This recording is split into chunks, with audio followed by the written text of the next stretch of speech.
One of the more prominent and defining features that happened after the game launched was the addition of real-life newsletters and trading cards that members could have mailed to their homes if they chose to. These newsletters would have fun little games like crossword puzzles and mazes for players to enjoy. Schell was very passionate about this aspect of the game, as he really liked the idea of Toontown feeling more like a club. This took some smart marketing thinking to get through the executives and go from idea to actual product, and it was up to Schell and fellow developer Joe Shashay to get it going. After doing the math, it was figured out that it would cost about $1 per member to ship out a newsletter, which is obviously quite a lot of money to spend. The executives immediately declined it as it was nothing but a loss with no net gain coming from it. However, this was not the case for Mr. Schell. Schell made the point that it's late at night and Dad is paying bills. He's reviewing the credit card, and he sees the $5.95 a month Toontown charge and wonders, does my kid still play this game? I'm not even sure. And maybe he cancels it. So how can we prevent that moment? Well, who controls the mail? The parents. Dad comes home from work and gets the mail, brings it in, and there's a Toontown letter for Billy. Hey Billy, mail for you! And how does Billy react? Well, how do all kids react when they get free stuff in the mail? Oh, great, cool, awesome! So basically, we argued that by spending an extra $1 a month, if you could get just 1 or 2 extra months of subscription out of it, it would totally pay for itself. The newsletters were very popular with Toons everywhere, but unfortunately, in a most likely cost-cutting move, they were discontinued in 2010 and replaced with an in-game newspaper. After Toontown's launch, the game was updated consistently with new features being added, such as a new fishing mechanic. Released in mid-2003, new fish species and animations were added, as well as a brand new style of play. Fishing started off as being nothing more than putting a bobber in water and waiting for a catch. And then when you got a nibble, you would mash the arrow keys back and forth. This proved to be quite tedious and simply just not a very fun style of play. So it was then replaced with a more shoot the target type of game. It became much more interactive because you actually had to aim for the fish, and also made it a much faster process, therefore making it much less boring. Another big addition released in May of 2003 was the Toon housing system, which let Toons roam around an isolated, quiet neighborhood area. Toons could also design the interior of their own home with a huge selection of furniture, wallpaper, and more that they could purchase from a catalog run by classic Disney cartoon character Clarabelle. Some other things Toons could do now are putting their jelly beans into a bank to save for later, and fishing in a private pond. One can definitely note a similarity to the style of house designing as seen in the popular Sims series of games created by Maxis, albeit much simpler and easier to quickly put things together in a matter of seconds. The best part about the estates is that they give Toons a nice relaxing break from the hectic, always online world of Toontown, and can give a peaceful location that only friends of a particular Toon can access. And finally, another major addition were Doodles, virtual pets of the Toons. Toons can go to pet shops in each neighborhood to adopt a doodle, that they will then be able to keep in their estate as long as they want.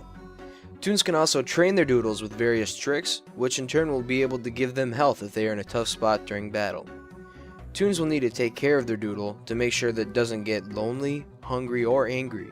However, as great as these updates are, there are only extra content and not exactly building off of the basic combat. It would take a much greater update to truly bring Toontown up a whole new step. One larger than anything seen in the game so far, the COG headquarters. At Toontown's launch, the biggest COG-related areas were simply COG buildings that were located in Toontown areas. However, the next project for the Toontown team was to develop an actual COG area on the outskirts of Toontown itself, a place where COGs actually live and are in complete ownership of. This project would become known as the COG headquarters, an ambitious update for Toontown to create brand new types of gameplay. Instead of just a normal COG building, the COG headquarters was to be an actual full neighborhood.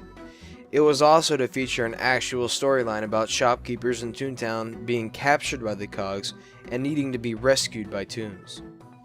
It featured factories, which were very large and intricate areas that featured tons of cog battles, and focused more on precise timing to avoid damage, platforming challenges, and a much grander landscape than ever seen before in the game. The whole idea of the COG headquarters was to bring a brand new challenge to keep the game fresh for advanced players who had already finished all the main story toon tasks. The COG headquarters seemed to be originally planned to be a single neighborhood featuring all types of different COGs, but in the final version ended up being split into different COG HQs, all based on different types of COGs in each one. This may have been the case because the team underestimated how difficult it would have been to create a single, gigantic headquarters, and decided to divvy it up in order to save time and resources. Another reason may have been that they didn't want to release such a massive update into the game all at once, and then have nothing to add later. So they decided to stagger the release over the course of a couple years, with many improvements and changes being added to each edition. Coming back to Jesse Schell, he decided to leave the VR studio back in August 2002 before the game officially launched. He left mainly for family reasons, as his family wanted to move back to the east, but a major plus was that he was able to teach at Carnegie Mellon University. He had already told the group in advance that he was planning to leave back in February of 2002, and decided to wait until later to completely leave, as he wanted to make sure everything was running smooth as butter beforehand. Jesse Schell said in response, "By 2002, the team was amazing, and the game was in great shape, so I felt like I could leave and everything would be okay, and I guess it was." However, this would not be the end of Schell's involvement in the game, as in 2004, he decided to found his own game company, Schell Games. Schell Games began just as Jesse Schell himself and the VR studio actually outsourced a part of the Toontown trading card development to him. He was responsible for all the different stories and jokes on the cards, which Schell actually wrote during his lunch hours at work. However, this is only one instance of Schell Games' work with the Walt Disney Internet Group, and as Schell Games began to grow, more and more of their work was put into Toontown. For instance, they were in charge of developing a kart racing activity called Goofy Speedway, based on the classic gameplay of games like Mario Kart. Other things they developed were later updates into the game that came out in 2009 and 2011, which were the Toon Parties and COG Field Offices. Based on research, it seems that the art and game design were done primarily with the core Toontown team itself, but the graphics and programming were done at Schell Games. Not all outsourcing was done by Schell Games, however, as some were also done with company Frog Children's Studios, who helped out in the art of the dancing street props, an update released in 2010. After many years of Toontown still running, it was obvious that things would end up slowing down in terms of the updates being made to the game. After the release of the final COG headquarters, Bosspot HQ, most years would only follow a feature about one major update a year, compared to the much larger amount of updates seen in the past. This is unfortunately just the course of the life of most MMOs that they inevitably face after 10 years of running. But despite this, there is still a strong population of people still playing and discussing this interesting, fantastical experience of an online game. Even 10 years of the same game running, people still find new and fun things to do in the game. You'll still find new people joining Toontown message boards, creating Toontown YouTube videos, and families still coming together and playing the game together. It's always offering up something new that has new players enjoying all the fun times long-time players have had. Jesse Schell, looking back on his experience with Toontown, said, "I am so glad to have had the privilege of working on Toontown. I learned so very much and got to work with so many fabulous people." In response to Toontown's future, he said, "The world of MMOs is changing. If Toontown can manage to change with the times and find its way to tablets, and find a way to thrive in the modern App Store marketplace, it'll be in great shape. I feel certain that no matter what happens, Toontown will find some way to live on.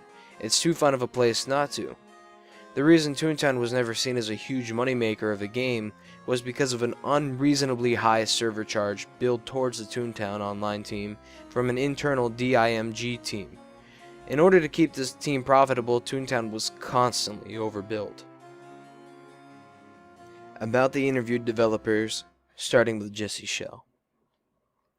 Jesse Schell has written a book titled The Art of Game Design, a Book of Lenses, where he goes into great detail about the principles that work for board games, card games, and athletic games, and also what principles make great video games. He also talks about the fundamentals of good game design. Jesse Schell, after leaving Disney, founded his own company, Schell Games. Schell Games also not only created new updates for Disney products like Toontown, Pirates of the Caribbean Online, and Pixie Hollow, but also created its own original games like Puzzle Clubhouse, which gained his funding through the site Kickstarter.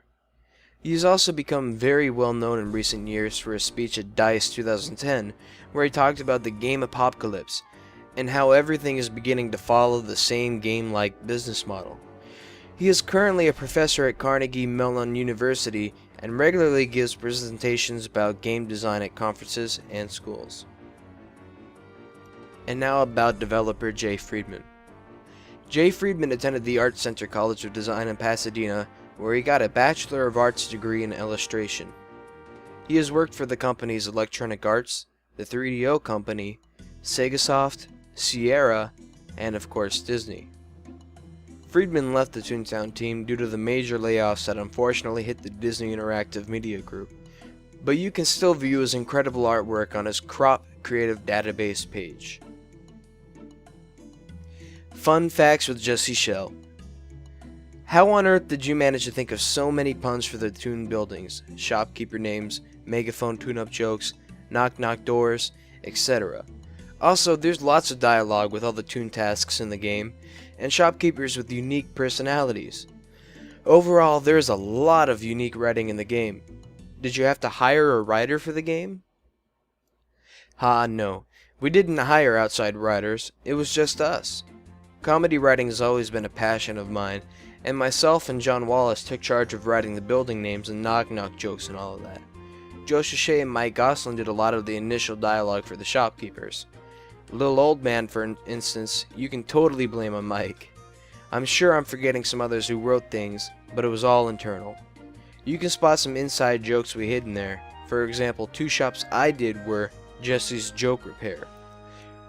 That was there because I had a little bit of a reputation to being able to fix unfunny jokes.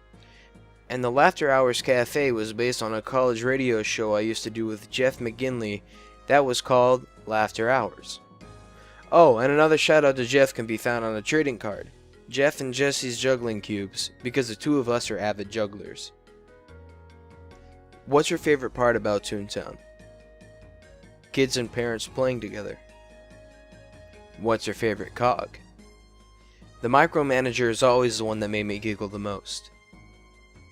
What's your favorite area in the game? Daisy's Garden. I like the jokes and it's so pretty. What was your most memorable moment from working on the game? There are so many, but one that always stays with me. Early on in the beta, somebody posted a picture of a cross-stitch they did with their character and Mickey is saying, "Toontastic," which is a word I made up when I was coding the battle celebration. At that moment, I felt, wow, this game really means something to someone. What was the toughest part about creating the game? Balancing everything. There were so many competing factors.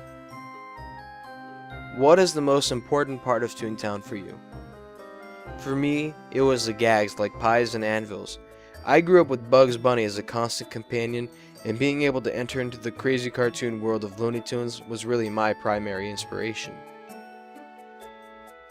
I want to thank you all for watching my videos, and I want another special thanks to Comrade. He wrote the article that these videos are based heavily on, and I couldn't thank him enough for the wealth of information he gave me. Check out the description for links to his YouTube channel and the article that these videos were based on. I also want to give you guys a sneak peek into a future video series that I'm currently researching, getting interviews, and gathering information about. I'm currently in talks with Jesse Schell himself on the subject, and I can't wait for the moment where I feel comfortable enough to build a script and publish a video on it. It's about Toontown myths and rumors. I plan on delving deeper and farther into rumors and myths that nobody's ever been able to see yet. For the sneak peek, I'll give you just a snapshot of one of the topics I'm going to cover in the video series. seen here, it's one of the quick snapshots from the 2003 Toontown commercial. Obviously, featuring a couple of buildings that nobody's ever seen before in Toontown Online, I'm going to actually ask developers themselves about what it is and what it planned on being. But until then, you'll just have to wait. I'll see you guys then.